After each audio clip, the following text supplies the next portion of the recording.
Extreme severe cold spell for safe Dartmoor and uplands, December 1996 to January 1997.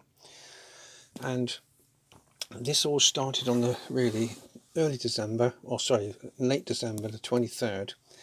The high pressure began to migrate north with the northern blocking, and a steady easterly wind began to pull itself in. Temperatures prior to that were sort of around 2.5, 3, sort of low fours, and up to the 23rd. And the 24th and the 25th, excuse me, the block continued with a fresh easterly wind down here in the south and quite a bit of cloudy weather, although Christmas Day was actually sunny with a temperature of 1 degree centigrade. By the 28th, we're still in positive figures at the moment. The temperature was 2.5 degrees, but a frost at night, penetrating frost. Again, the pressure's not particularly very high, but it's just hanging around there. That's what's classic about 1996, was the way the high pressure hung around. And by the 30th, it began to migrate somewhat further north again, and we had more of a northeasterly came in. There was scattering of snow during this whole event, but the key thing was the severity of the ice.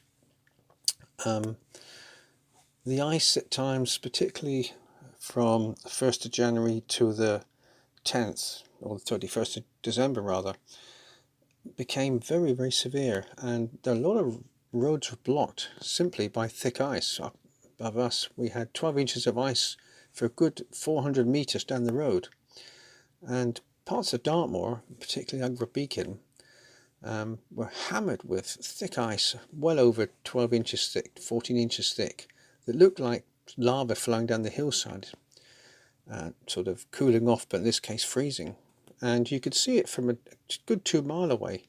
It was an incredible ice experience. Throughout the whole time, the temperatures remained basically below freezing, very hard frost at night, and we had, of course, recorded an average of temperature of -0.7 for 11 days, and for 21 days an average temperature of 1.1, which is quite amazing. And out of that, there was like 1, 2, 3, 4, 5, so it was about 10 days below freezing, with only 2 days above freezing, and even those were only like 1 degree or 0.1 or 0.9. So it was an amazing cold spell that really, really did hammer us down here.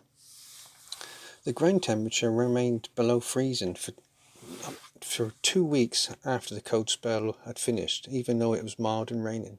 And these pictures here were taken up on the moors, about 1,600 feet, and there were frozen pools up there where they literally, the waves had frozen.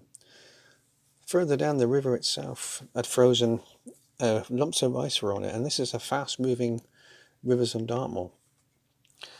So it was an incredible experience. It was absolutely incredible, but it wasn't that much snow. We did have snow flurries, we did have some good snow, but nothing much to be right home about. It really was a dry blocking.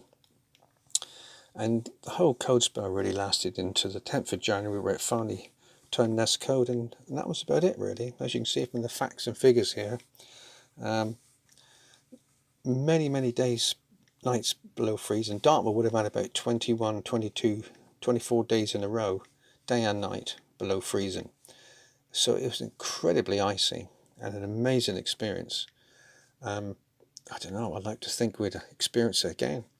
But the penetrating frost, that's the key thing. The whole area was freeze-dried, brown dust everywhere, freeze-dried. There wasn't a speck of moisture on the ground, not a puddle anywhere that was untouched.